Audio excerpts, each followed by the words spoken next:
Suscríbete al canal, toca esa campana de notificación y dale a me gusta a este video ahora mismo. El disparo que acabas de escuchar no fue una celebración. Fue el pistoletazo de salida para la demolición total y absoluta de la vida de un multimillonario. ¿Estás listo para presenciar la caída? Aquí, el precio de la arrogancia. En una mesa con vistas a las deslumbrantes luces de Ciudad de México, Sebastián Romero, un titán de la industria, levantó una botella de champán vintage cristal para brindar por su amante. Susurró promesas de un futuro, una nueva vida, un mundo construido solo para ellos. Pero lo que él no sabía era que a kilómetros de distancia, en el frío silencio de un bufete de abogados en Monterrey, la mujer que llevaba a su hijo en el vientre acababa de dejar su pluma. Con una sola y elegante firma, Valeria Durán hizo más que simplemente solicitar el divorcio. Activó una cláusula oculta en su blindado acuerdo prenupcial, una cláusula que él nunca se molestó en leer. Y en un momento devastador, ella tomó legalmente el control de toda su fortuna. Él estaba brindando por su futuro, sin saber que su pasado ya lo había consumido. Parte pyme. La jaula dorada se convierte en guardería. Sebastián Romero no solo vivía en Ciudad de México, poseía un pedazo de su alma. Su compañía, Romero Capital, tenía su nombre grabado en rascacielos que rozaban las nubes sobre Polanco. Su residencia personal era un penthouse en expansión en Las Lomas, un nido de cristal y acero con vistas panorámicas al bosque de Chapultepec, que hacían que la ciudad pareciera una alfombra enjollada, tendida para su placer. Su esposa, Valeria Durán, a menudo era considerada otra de sus adquisiciones perfectas. Era hija de una familia de la vieja guardia de Puebla. Poseía una belleza clásica y serena y una maestría en historia del arte de la UNAM, que la convertía en la anfitriona perfecta. Podía discutir la escultura renacentista con la misma gracia sin esfuerzo con la que administraba un personal de 12 personas. Para el mundo exterior, eran la pareja de poder definitiva. Su implacable ambición, equilibrada por la refinada elegancia de ella. Eran un elemento fijo en Vogue México, un nombre susurrado con envidia en galas benéficas, la encarnación del sueño mexicano. Pero dentro de la jaula dorada, el oro estaba frío al tacto.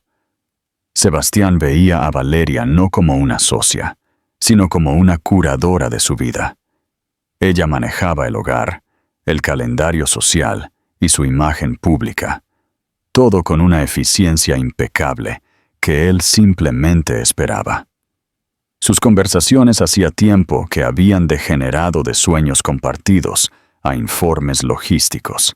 La gala del Museo Metropolitano es el jueves, Sebastián, diría ella con una voz tranquila y uniforme, mientras ajustaba un arreglo floral. He confirmado nuestra mesa. Estarás sentado junto al secretario de Hacienda.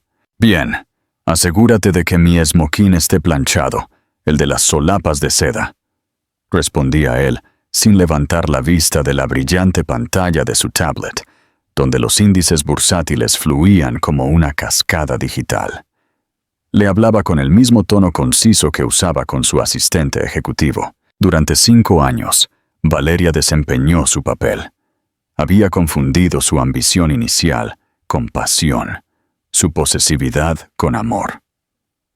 Había creído que debajo de la armadura del empresario depredador había un hombre con el que podía construir una vida. Pero la armadura era todo lo que había.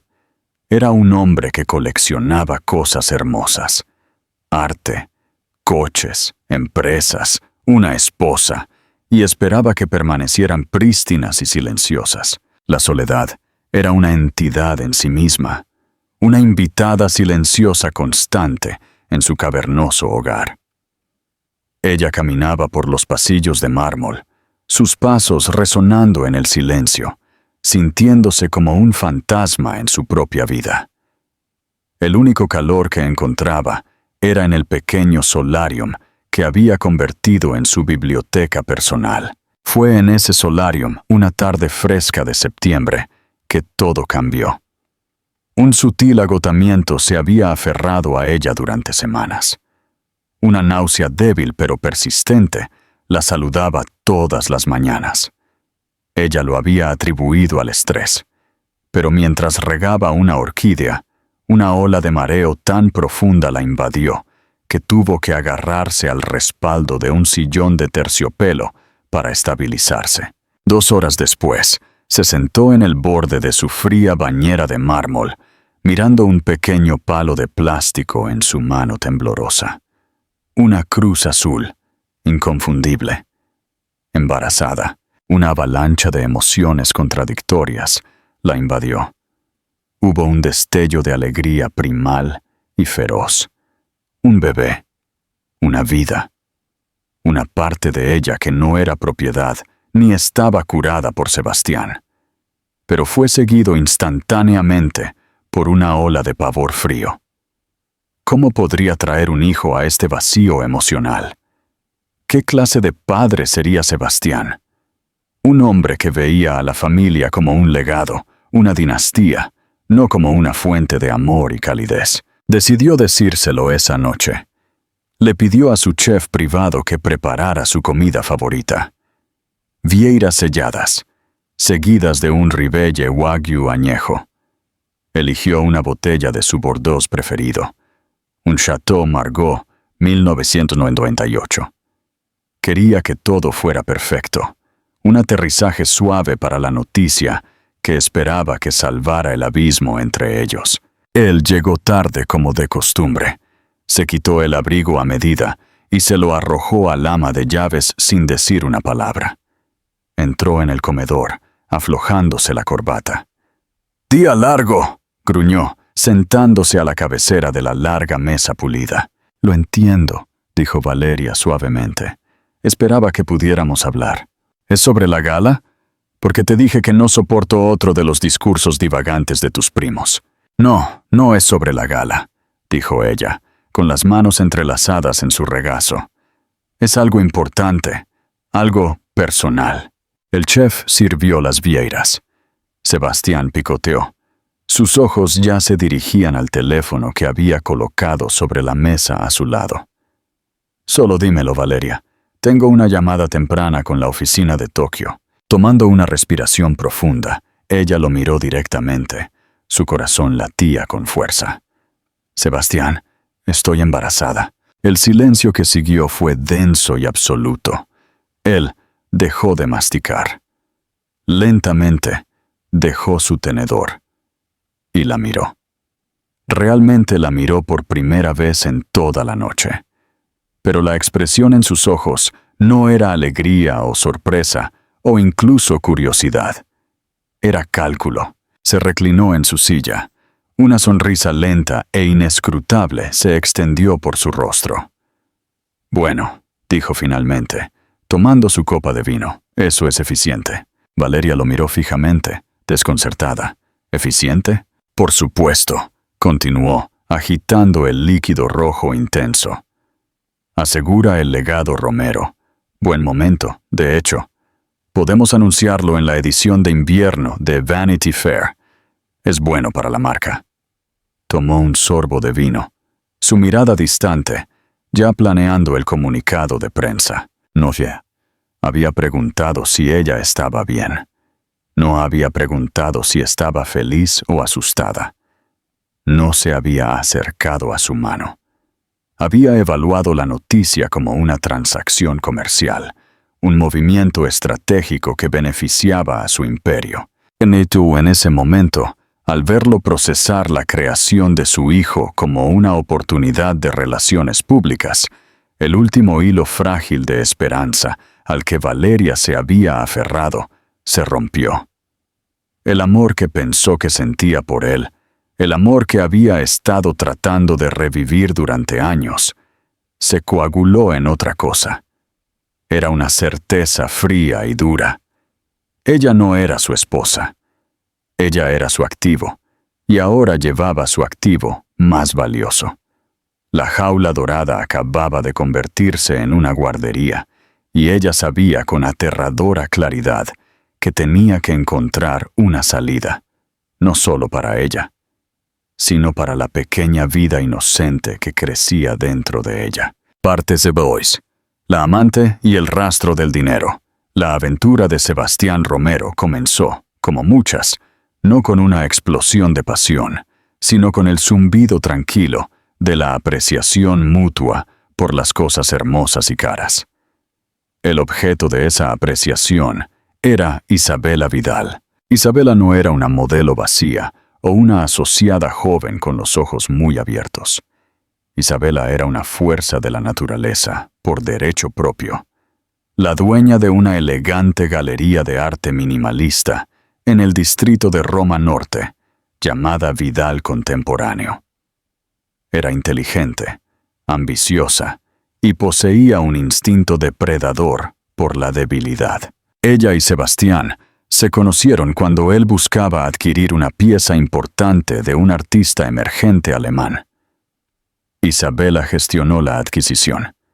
Entendió que para Sebastián el arte no se trataba de emoción. Se trataba de conquista e inversión. La mayoría de los coleccionistas solo están decorando, le dijo ella una tarde en su galería. Quieren algo que combine con su sofá. Tú, Sebastián, estás construyendo una colección. Estás dando forma al mercado. Él estaba enganchado. Aquí había una mujer que no solo admiraba su riqueza. Ella admiraba la mente que la construyó. Su reunión profesional pronto se volvió personal.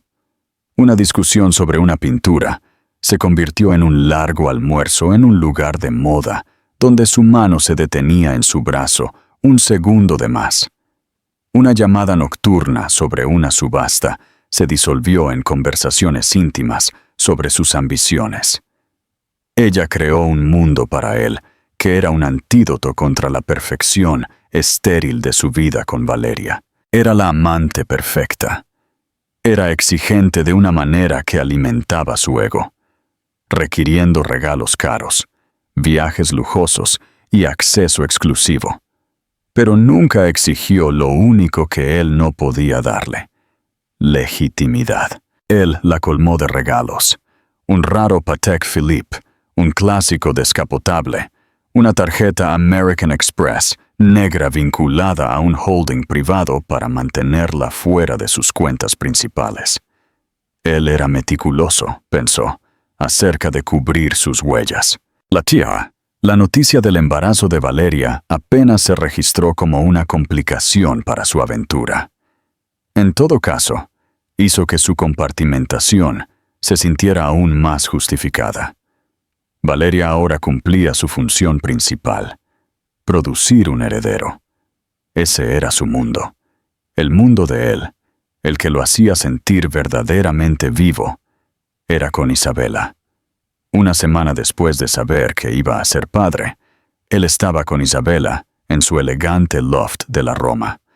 Él le había traído una botella de champán cristal para celebrar un cierre de trato masivo. «Por nosotros», ronroneó Isabela, chocando su copa contra la de él, «y por todas las cosas hermosas que vamos a adquirir juntos». Él la besó profundamente. «Tengo una sorpresa para ti. Te llevaré a París el próximo mes, una suite privada en el Ritz». «¿Y qué le dirás a la esposa?», susurró ella contra sus labios. «Un viaje de negocios, una conferencia en Ginebra», la despidió él. Ella no hace preguntas. Conoce su lugar. Lo creyó absolutamente. Se veía a sí mismo como un maestro titiritero, moviendo los hilos de sus dos mundos separados. Nunca imaginó que una de sus marionetas estaba a punto de cortar sus propios hilos y quemar todo el escenario hasta los cimientos. Él estaba tan seguro de su engaño, tan cegado por su propia arrogancia, que nunca vio el primer hilo suelto. Y fue un hilo que él mismo había dejado colgando. Valeria siempre había manejado las finanzas del hogar. Era un papel que Sebastián había delegado al principio de su matrimonio, no porque confiara implícitamente en ella, sino porque lo consideraba un trabajo administrativo tedioso por debajo de su posición. Le dio acceso a todas sus cuentas personales, seguro de que sus sensibilidades de dinero antiguo la convertirían en una administradora responsable, aunque poco inspirada, de sus gastos domésticos. Fue un error de cálculo colosal. Había confundido su tranquila diligencia con una falta de curiosidad. El primer hilo apareció un martes por la noche. Sebastián estaba en Miami por una fusión, y Valeria estaba en su estudio. El haz de la lámpara de escritorio era la única iluminación en el penthouse oscuro.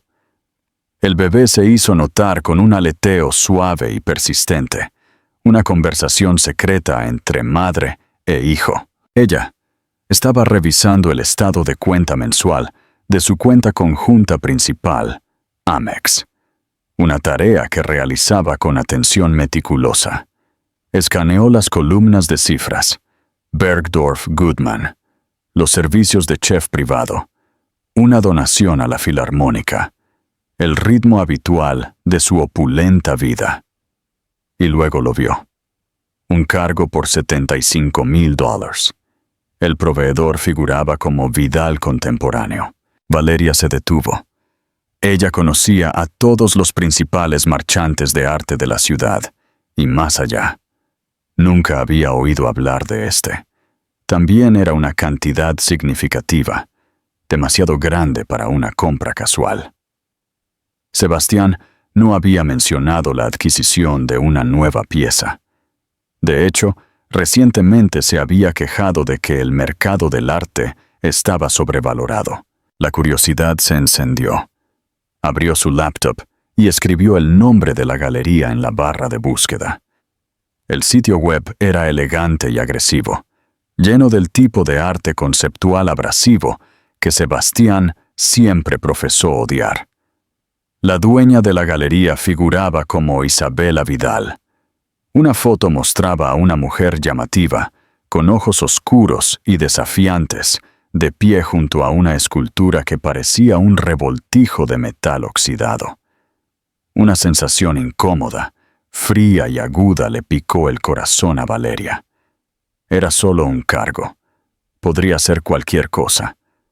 Intentó racionalizar la sospecha, pero era un hilo suelto en un tapiz perfecto, y sus dedos no pudieron evitar tirar. Durante los días siguientes, comenzó a mirar más de cerca.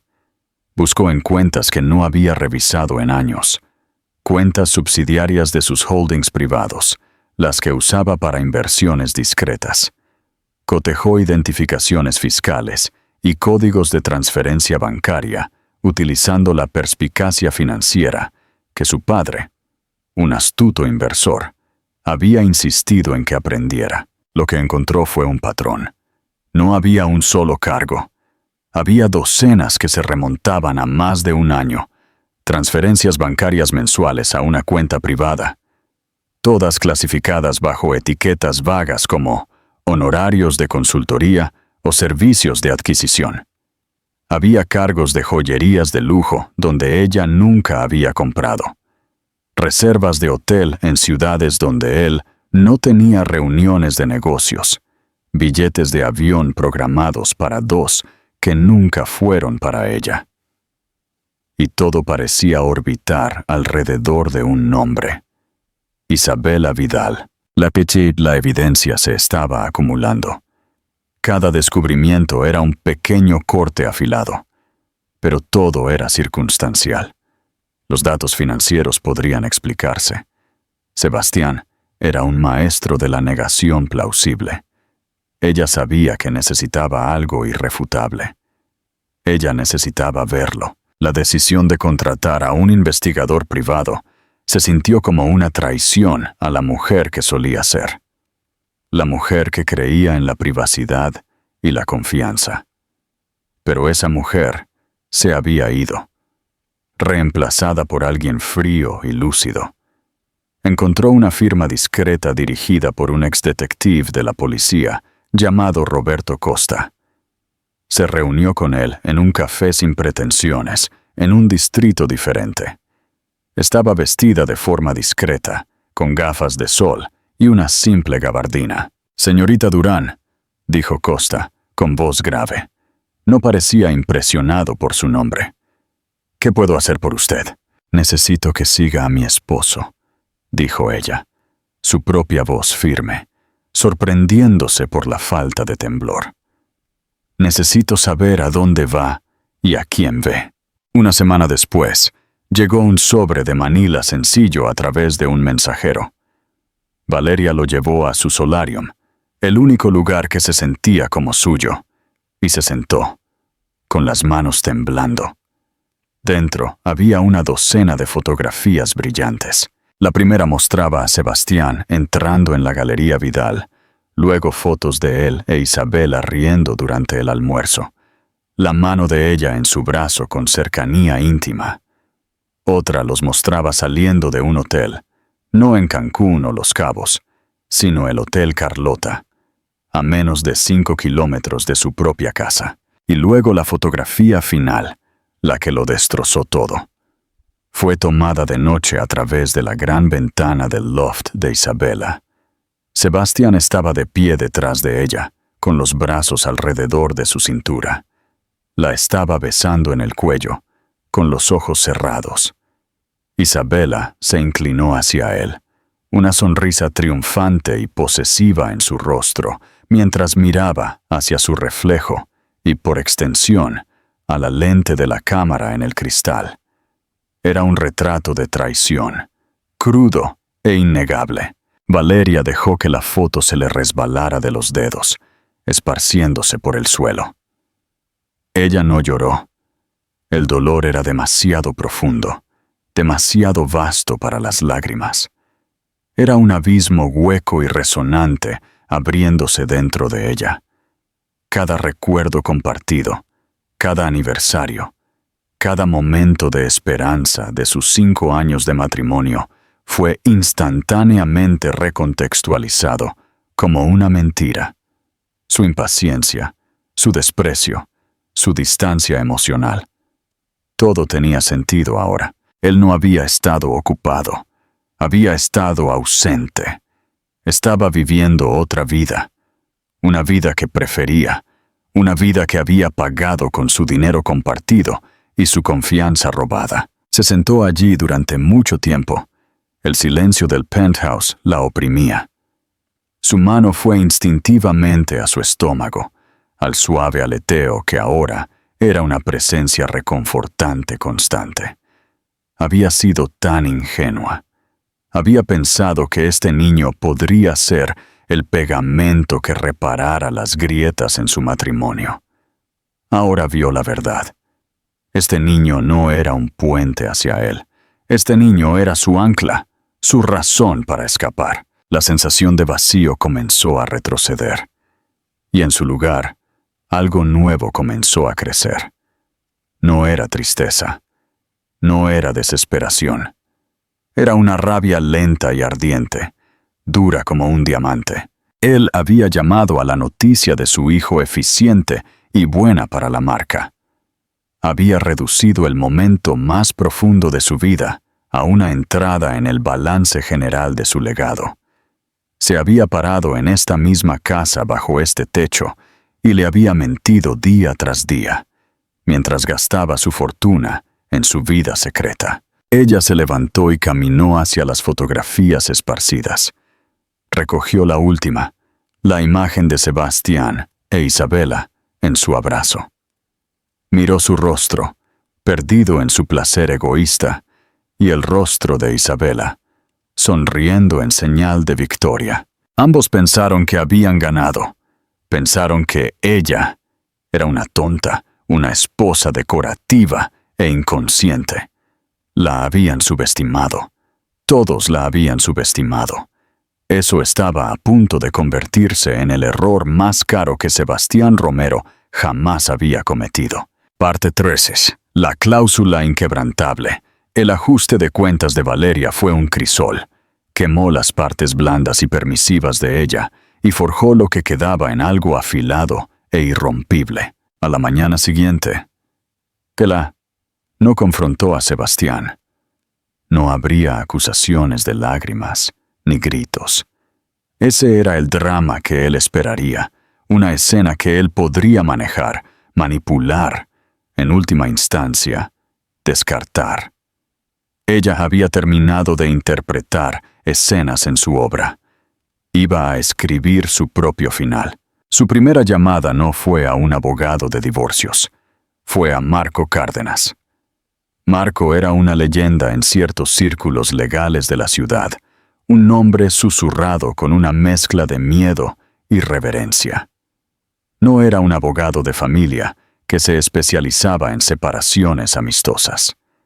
Era un tiburón, un especialista en litigios financieros forenses y la militarización de contratos corporativos complejos.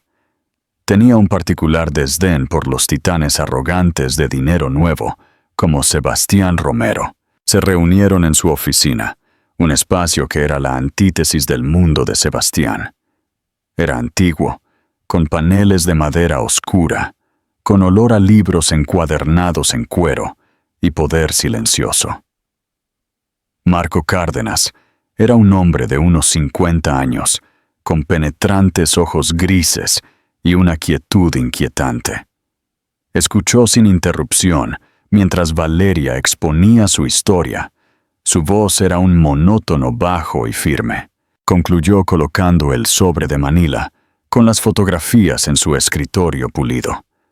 Él echó un vistazo a la foto superior, el abrazo, y apartó el sobre.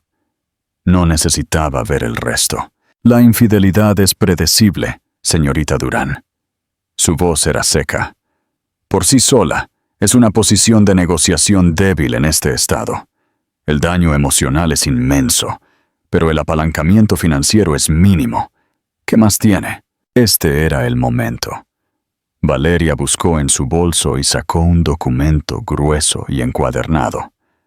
Nuestro acuerdo prenupcial, dijo, colocándolo sobre el escritorio. Marco se inclinó hacia adelante, su interés finalmente en su punto máximo. Abrió el documento. Sus ojos afilados escanearon las páginas densas. Los propios abogados de Sebastián, un equipo de abogados corporativos agresivos, lo habían redactado. Era, en la superficie, una fortaleza inquebrantable, diseñada para proteger la vasta fortuna de Sebastián, estimada en más de 2.5 mil millones. Estipulaba que en caso de divorcio, Valeria recibiría un pago único de 10 millones, una miseria diseñada para comprar su silencio y una salida rápida. Marco lo leyó, su expresión sombría. Esto es brutal, señorita Durán. Está diseñado para dejarla sin casi nada. Siga leyendo, dijo Valeria con calma. Página 47, artículo 12. Marco pasó a la página. Sus ojos se entrecerraron al leer la cláusula, y luego la leyó de nuevo. Una lenta sonrisa lobuna se extendió por su rostro. Miró a Valeria, viéndola por primera vez, no como una víctima, sino como una compañera depredadora. «Dios mío», susurró. La cláusula del legado era una parte del lenguaje estándar. Los propios abogados de Sebastián habían insistido en incluir una adición estándar para los patriarcas que construyen dinastías. Sebastián, obsesionado con su propio legado, había querido garantizar la integridad moral y financiera del linaje Romero. El artículo 12, la cláusula de fidelidad y progenie familiar, estipulaba que los términos principales del acuerdo prenupcial serían anulados bajo un conjunto específico de circunstancias. Si el matrimonio producía un heredero legítimo, y si Sebastián Romero era encontrado culpable de infidelidad conyugal que amenazara la estabilidad de la unidad familiar durante el período de gestación del heredero, se activaría una medida extraordinaria para proteger el derecho de nacimiento del heredero de la inestabilidad moral del padre. el control mayoritario del fideicomiso familiar, Romero, la entidad que poseía la mayoría de sus acciones en Romero Capital, su cartera de bienes raíces y sus activos líquidos, sería transferido temporalmente a la madre para administrarlo hasta que el niño cumpliera 25 años. Estaba diseñado para proteger una dinastía de un padre mujeriego que pudiera malgastar la fortuna familiar en amantes o hijos ilegítimos. Sebastián lo había firmado con un florecimiento arrogante, tan seguro de su propia infalibilidad y su capacidad de engañar, que lo había visto como un testimonio de su propia virtud patriarcal. Nunca imaginó que podría usarse en su contra. Lo vio como un escudo para su heredero. Nunca vio que Valeria lo empuñaría como una espada. Él lo firmó, dijo Valeria, su voz fría como el hielo. Estaba tan orgulloso de ello. Lo llamó asegurar el futuro. Esto no es solo una solicitud de divorcio, señorita Durán, dijo Marco Cárdenas, con la mente acelerada. El entusiasmo de la persecución brillaba en sus ojos. Esto es una toma de control corporativa, un golpe de Estado. Es hermoso. Durante las siguientes 4 semanas, trabajaron en absoluto secreto. Marco reunió un equipo fantasma de contadores forenses y especialistas bancarios. Su misión era mapear todo el imperio financiero de Sebastián, cada empresa fantasma, cada cuenta offshore, cada activo oculto. Encontraron el holding utilizado para financiar su aventura, el vinculado al Amex negro. Rastrearon las transferencias bancarias a Isabela Vidal. Construyeron una montaña impenetrable de evidencia que vinculaba su infidelidad directamente a sus activos financieros, satisfaciendo perfectamente los requisitos de la cláusula. Mientras trabajaban, Valeria interpretó el papel más difícil de su vida. Ella era la madre embarazada perfecta y radiante. Discutió los colores del vivero con Sebastián. Fingió interés en sus tediosas historias sobre las reuniones de la Junta y lo acompañó a una última cena benéfica, sonriendo plácidamente para las cámaras, su mano descansando sobre su abdomen suavemente hinchado. Fue una actuación magistral. Cuanto más se acercaba la fecha, más serena parecía. Su calma inquietaba a Sebastián, aunque no podía decir por qué. Él confundió su tranquila determinación con satisfacción. El plan era una sinfonía de maniobras legales y financieras, cronometradas al minuto. No podían simplemente presentar una moción. En el momento en que Sebastián fuera alertado, movería sus activos, escondiéndolos en una red de cuentas internacionales tan densa que se necesitarían años de litigio. La transferencia de control tenía que ser instantánea y absoluta. Marco Cárdenas preparó un conjunto de documentos. No eran papeles de divorcio. Se enmarcaron como una actualización estándar del fideicomiso familiar Romero, algo que un padre responsable haría para optimizar su patrimonio para su hijo no nacido.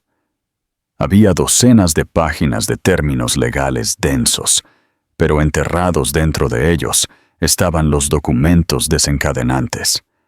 La ejecución de los poderes otorgados por el artículo 12, la transferencia irrevocable de los derechos de voto de sus acciones y el nombramiento legal de Valeria como la única fideicomisaria. Él nunca lo leerá, afirmó Valeria, no como una pregunta, sino como un hecho.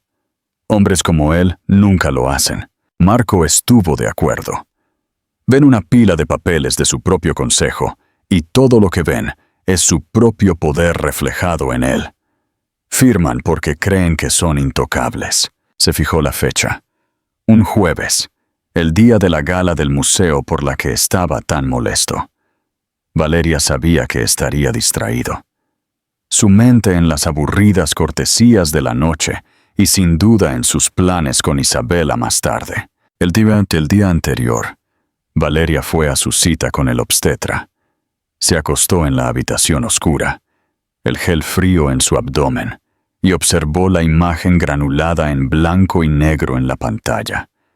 Una pequeña columna vertebral perfecta, una cabeza, el latido poderoso y frenético de un pequeño corazón. Las lágrimas corrían por su rostro, las primeras lágrimas que había derramado en un mes. No eran lágrimas de tristeza o ira, eran lágrimas de amor feroz y protector. «Estoy haciendo esto por ti», susurró a la imagen en la pantalla. «Nunca serás solo un activo, estarás a salvo, serás libre». Ya no solo estaba escapando, estaba construyendo una fortaleza para su hijo. Parte 4. El golpe de estado silencioso. El día de la firma fue una obra maestra de banalidad orquestada. El clima era de un azul plácido e indiferente, el tipo de día de otoño en Ciudad de México que se sentía lleno de promesas. Para Sebastián Romero, la promesa era de una noche que comenzaría con una tediosa pero necesaria aparición en la gala y terminaría en los brazos de Isabela Vidal. Para Valeria, era la promesa de liberación. Se despertó temprano, un zumbido tranquilo de energía debajo de su exterior tranquilo. Eligió su atuendo con cuidado deliberado, un vestido simple pero elegante de cachemira color crema.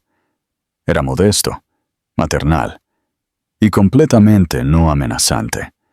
Era el disfraz para el acto final de su actuación, como la hermosa señora Romero. Sebastián estaba, como era de esperar, de mal humor. Estaba de pie frente a su vestidor, frunciendo el ceño ante su colección de smoking. «Odio este evento», refunfuñó, sacando uno. «Todos esos pavos reales engreídos y conversaciones rancias. Son 4 horas que nunca recuperaré». «Es importante para la marca, Sebastián», dijo Valeria suavemente mientras entraba. «Y te ves tan guapo cuando estás allí». Ella ajustó el nudo de la corbata que aún no se había puesto. Un pequeño gesto de esposa que parecía calmar su ego. «Supongo», concedió. «Solo asegúrate de que nos vayamos en el momento en que sea aceptable. Tengo una reunión temprana mañana». Era su mentira estándar para una noche con Isabela. «Por supuesto, querido», respondió ella. Su sonrisa nunca flaqueó. Más tarde esa tarde, precisamente a las 3:15 p.m., Valeria entró en la oficina de Sebastián. Era su santuario, una habitación de cuero oscuro, cromo pulido y un escritorio singular, e imponente que parecía una losa de mármol negro. Él estaba en una llamada de conferencia, caminando y ladrando órdenes. Le hizo un gesto para que esperara, levantando un dedo. Molesto por la interrupción, Valeria se sentó pacientemente en una de las sillas de visita, su bolso de mano de cuero presionado contra su regazo. Esperó 10 minutos, proyectando un aura de alguien que no tenía nada más importante que hacer que esperar la conveniencia de su esposo. Por dentro, su corazón latía contra sus costillas, un pájaro frenético golpeando la jaula de su pecho. Este fue el momento crítico.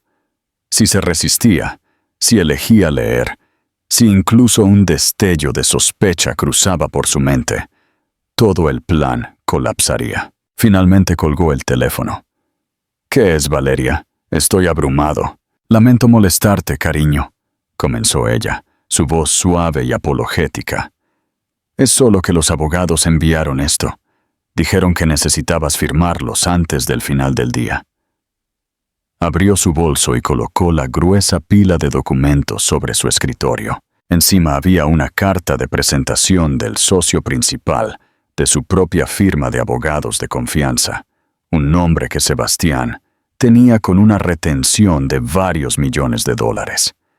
Marco Cárdenas había anticipado brillantemente esto, convenciendo a un asociado joven y muy endeudado de la firma para que generara el membrete y un resumen estándar.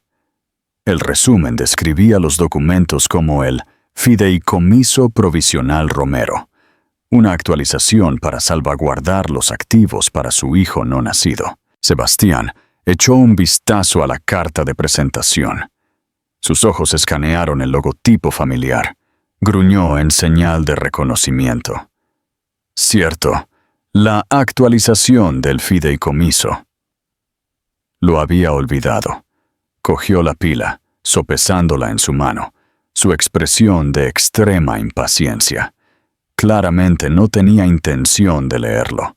Son solo formalidades, cariño, dijo Valeria, manteniendo su tono ligero y casual.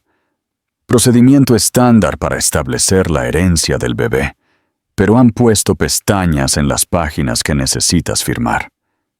Ella, siguiendo las instrucciones de Marco, había colocado pegatinas de color amarillo brillante, con la etiqueta «Firme aquí», en las líneas de firma apropiadas, haciéndolo lo más fácil y automático posible.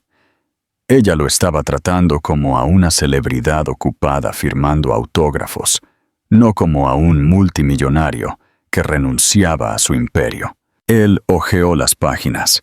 Sus ojos se nublaron por los densos bloques de texto.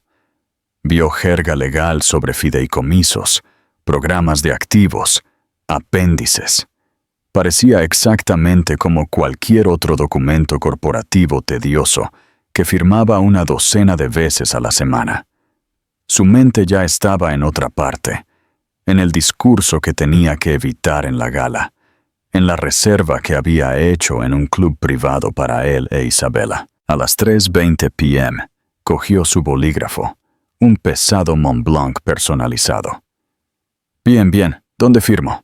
Valeria se puso de pie y se inclinó sobre el escritorio. Su sutil y familiar aroma a lavanda llenó el aire. Señaló con un dedo perfectamente manicurado la primera pestaña amarilla. Aquí y aquí. Firmó la primera página. Su firma, un corte de tinta afilado. Ella le dio la vuelta a la página.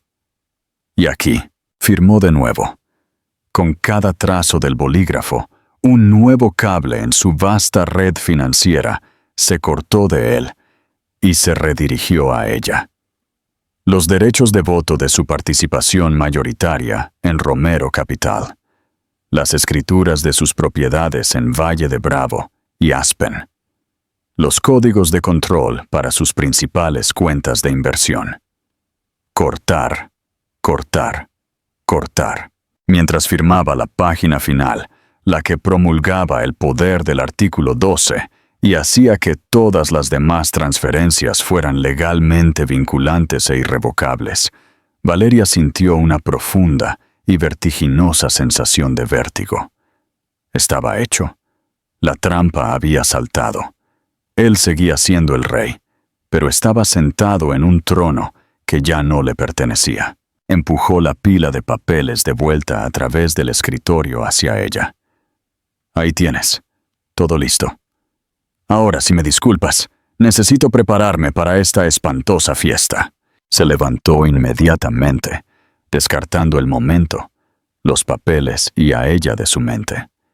No era consciente de que acababa de ejecutar su propia ruina financiera. Gracias, Sebastián, dijo Valeria con una voz imposiblemente serena. Recogió los documentos, la tinta aún húmeda en su firma, y los colocó con cuidado de nuevo en su bolso de mano. Haré que el mensajero los devuelva a los abogados de inmediato. Ve a prepararte. Nos vemos abajo en 1 hora. Él asintió y salió de la habitación sin mirar hacia atrás. Valeria se quedó sola en su oficina, el bolso de mano presionado contra su pecho.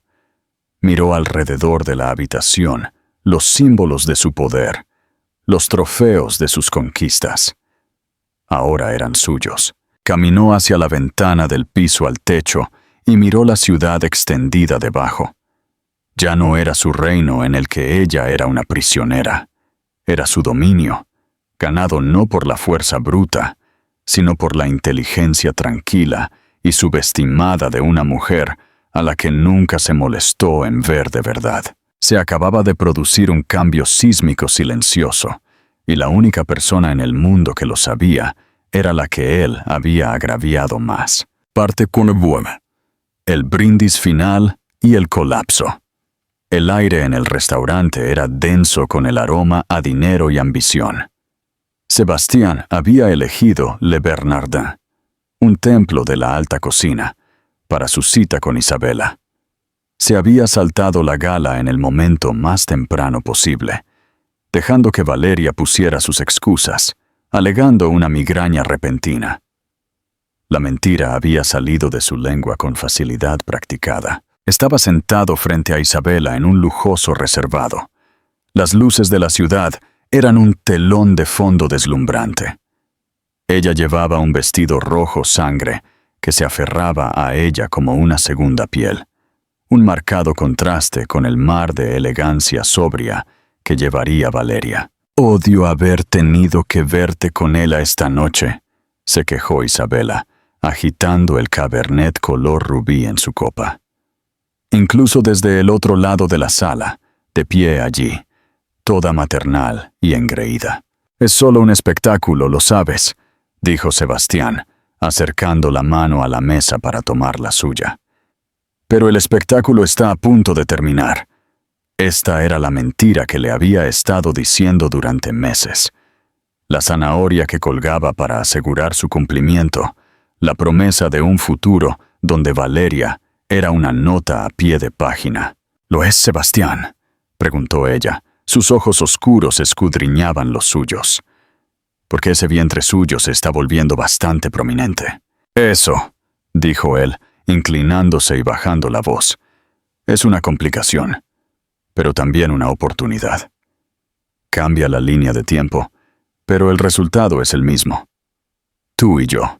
Para puntuar su promesa, hizo una señal al sumiller. «Tráiganos el cristal Rosé 2008», ordenó, sin siquiera mirar la carta de vinos. Fue un gesto de inmensa riqueza casual. En ese momento exacto, 9:53 p.m., a kilómetros de distancia en la oficina con paneles de madera de Marco Cárdenas, Valeria se sentó en una gran mesa de conferencias. Los documentos firmados yacían ante ella, ahora escaneados y digitalizados. Marco estaba en una línea segura con un oficial superior de cumplimiento en un banco privado suizo. 2 contadores forenses se cernían sobre sus laptops, listos para ejecutar una compleja serie de transferencias bancarias. «Los códigos de autorización están autenticados», dijo Marco, asintiendo a Valeria. «Tenemos luz verde. Entramos en vivo a mi señal». Valeria respiró hondo y constante. Su mano descansaba sobre su estómago. Esto era todo. El punto de no retorno. «Ahora», dijo ella. Su voz clara y fuerte. «Ejecuta». De vuelta en Le Bernardin, el sumiller llegó con el champán. La botella rosa pálida y brillante fue presentada a Sebastián para su aprobación. Él asintió secamente, y el corcho fue sacado con un suave y caro suspiro. Mientras las primeras gotas de champán rosa salpicaban la copa de cristal de Isabela, un equipo de especialistas en TI contratado por Marco ejecutó una orden digital. Las credenciales biométricas y de contraseña de Sebastián Romero para los servidores de Romero Capital fueron revocadas instantáneamente. Las claves digitales de su propio reino ahora eran inválidas. El sumiller se dirigió a la copa de Sebastián. Mientras el champán la llenaba, se ejecutó un segundo comando. La transferencia irrevocable del control de voto de sus acciones mayoritarias, autorizada por su propia firma, fue archivada electrónicamente ante la CNBBB. En papel, seguía siendo el CEO. En realidad, era una figura decorativa que podía ser derrocada en cualquier momento por la nueva accionista mayoritaria, su esposa. Sebastián levantó su copa. El champán burbujeó. Las pequeñas burbujas atrapaban la luz. Miró a Isabela, una mujer a la que veía como su futuro vibrante y emocionante. «Un brindis», dijo, Su voz resonó con autosatisfacción. Por los nuevos comienzos, por un futuro libre de tediosas obligaciones. Por nosotros. Mientras sus copas tintineaban, una nota alta y clara en el murmullo del restaurante, comenzó la serie final de transferencias. Activos líquidos, cientos de millones en efectivo, acciones y bonos, se movieron de las cuentas controladas por Sebastián a nuevas cuentas fiduciarias controladas únicamente por Valeria. Las escrituras de propiedad se transfirieron legalmente. Las líneas de crédito que usaba para financiar su lujoso estilo de vida, incluida la Amex negra en el bolso de Isabela, se congelaron a la espera de la revisión del nuevo controlador de cuentas. Tomó un sorbo largo y satisfactorio del champán. Era crujiente, complejo, con notas de fresa y humo. Sabía a victoria. Era un maestro del universo, celebrando otra manipulación exitosa, otra dualidad perfectamente gestionada. Estaba brindando por su propia brillantez, su poder, su capacidad de tener todo lo que quería. No tenía idea de que estaba bebiendo por su propia ruina. Estaba celebrando su propia vigilia, y ni siquiera sabía cuál era el cadáver. Mientras saboreaba el sabor del vino caro y la compañía de su amante, el imperio que había construido, la fortuna que lo definía, estaba siendo desmantelado sistemática y legalmente en completo silencio. Toda la estructura de su vida había sido demolida, y él estaba sentado sobre los escombros, admirando la vista, completamente inconsciente de que nada de lo que miraba le pertenecía ya. El brindis fue un monumento final perfecto a su propia arrogancia espectacular. Parte 6. Los ecos de la ruina. El primer temblor del mundo de Sebastián, que se derrumbaba, llegó no como un rugido, sino como un susurro de vergüenza digital. Después de la suntuosa cena, después de más champán y promesas susurradas, buscó su billetera para pagar la cuenta. Le entregó al camarero su tarjeta Centurion personal, la legendaria tarjeta negra, que era su símbolo supremo de poder ilimitado. Momentos después, el camarero regresó, su expresión una máscara cuidadosa de disculpa profesional. «Lo siento mucho, señor Romero. La tarjeta ha sido rechazada». Sebastián lo miró fijamente. «Eso es imposible. Pásela de nuevo». «Lo hemos hecho, señor, 3 veces. Quizás hay otra tarjeta que le gustaría usar». Un rubor de irritación subió por el cuello de Sebastián. Sacó una Visa Platinum de otro banco. «Pruebe con esta». El camarero regresó de nuevo, su rostro aún más dolorido. «Mis disculpas, señor. Esta también». Isabela observó. Su sonrisa se tensó. El glamour de la noche se estaba evaporando bajo la dura luz fluorescente de un fallo financiero. Sebastián, nervioso y furioso, sacó su teléfono para llamar a la línea privada de conserjería del banco. Lo pusieron en espera. El maestro triunfante del universo ahora estaba escuchando música de espera, como cualquier otro mortal. Finalmente, un agente joven con voz nerviosa se puso al teléfono. «Señor Romero, sí, veo el problema. Parece que hay una retención en todas sus cuentas personales. Se emitió una directiva por parte del fideicomisario principal». «Yo soy el fideicomisario principal», siseó Sebastián al teléfono. «Nuestros registros muestran un cambio en el estado del fideicomisario. Efectivo a las 9:53 p.m. de esta noche, señor. La nueva fideicomisaria principal figura como Valeria Durán». El nombre lo golpeó como un golpe físico. No tenía sentido. Era un error administrativo. Terminó la llamada. Arrojó suficiente efectivo sobre la mesa para cubrir la cuenta, una de las pocas veces que había llevado tanto, y salió furioso del restaurante. Isabela siguiéndole. Su expresión ahora de fría evaluación. «¿Qué fue eso, Sebastián? preguntó ella mientras estaban en la acera.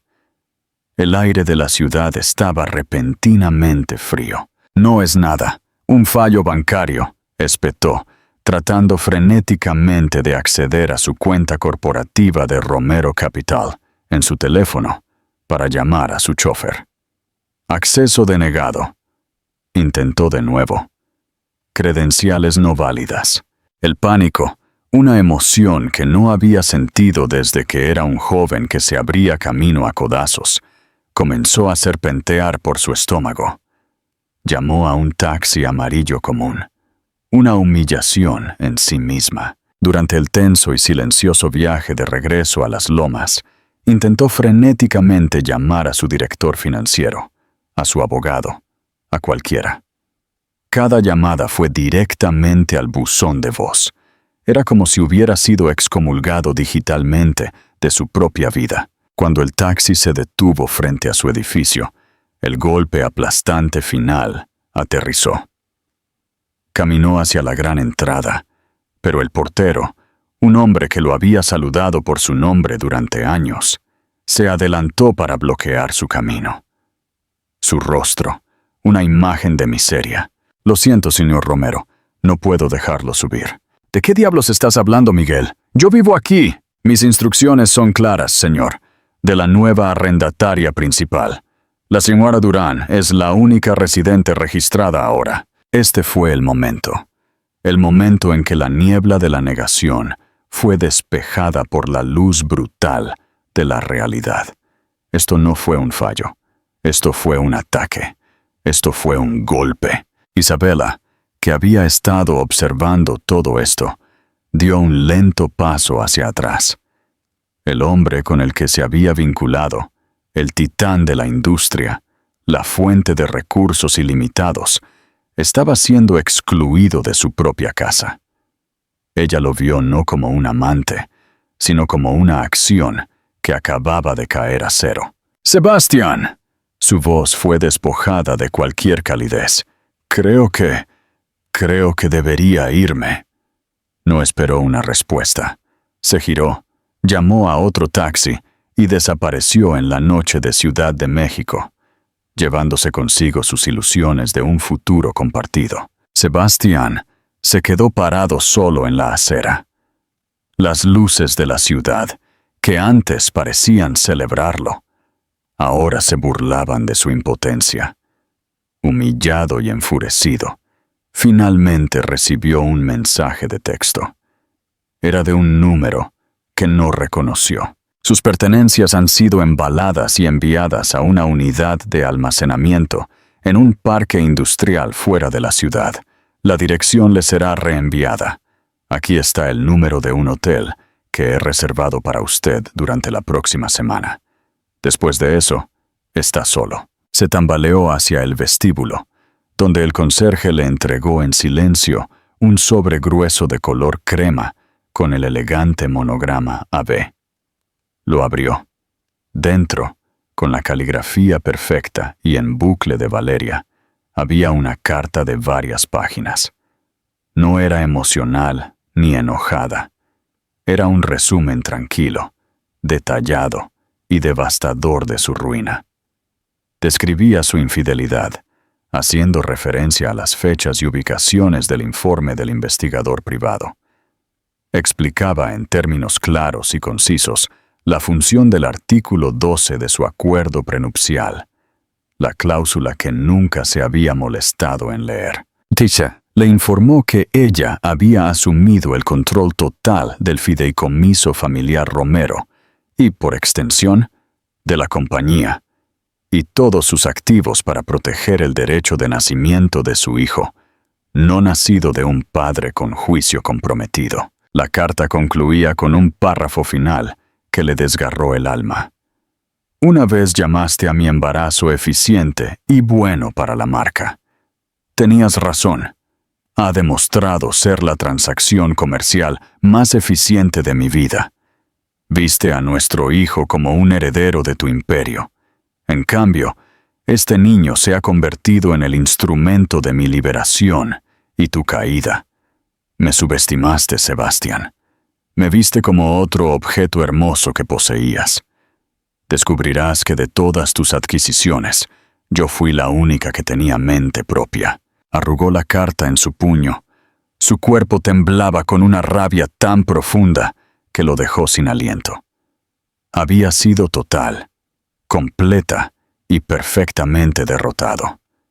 Había sido desmantelado no por un rival corporativo o una caída del mercado, sino por la mujer tranquila y sin pretensiones que había relegado al fondo de su vida. Ella había usado su propia arrogancia, sus propios documentos legales y su propio hijo contra él en una maniobra tan brillante y despiadada que la habría admirado en un enemigo. Miró a través de las puertas de cristal del vestíbulo hacia el penthouse, donde las luces estaban encendidas. Casi podía imaginarla parada allí, con una mano en el estómago, mirándolo. Valeria Durán, la curadora de su vida, acababa de ser la curadora de su espectacular destrucción. Se quedó sin nada más que la ropa cara que llevaba puesta y el sabor amargo del champán en la boca. Había brindado por su futuro, sin saber que ya era un fantasma del pasado. Y así, el mundo de Sebastián Romero terminó no con una explosión, sino con una firma silenciosa y el estallido de un corcho de champán. Parte secuela. La arquitecta de la justicia. La escalofriante conclusión es que las mayores amenazas a menudo provienen no de nuestros enemigos declarados, sino de las personas que más subestimamos. La historia de Valeria es una de una fuerza increíble, una transformación de una socia silenciosa a la arquitecta de su propia justicia. Nos deja con una pregunta poderosa. ¿Es esta una historia de venganza a sangre fría o es una historia de autopreservación radical? ¿Fue el golpe de Valeria una clase magistral de karma o una advertencia sobre el poder devastador de los secretos? Sebastián perdió una fortuna. Pero al final, lo que realmente perdió fue el respeto y el amor de una mujer que valía más que todo su imperio. ¿Qué piensas tú? Deja tu comentario a continuación. ¿Crees que Sebastián obtuvo lo que se merecía? ¿O Valeria fue demasiado lejos? Y no olvides tocar esa campana de notificación para no perderte el próximo drama de la vida real que descubramos.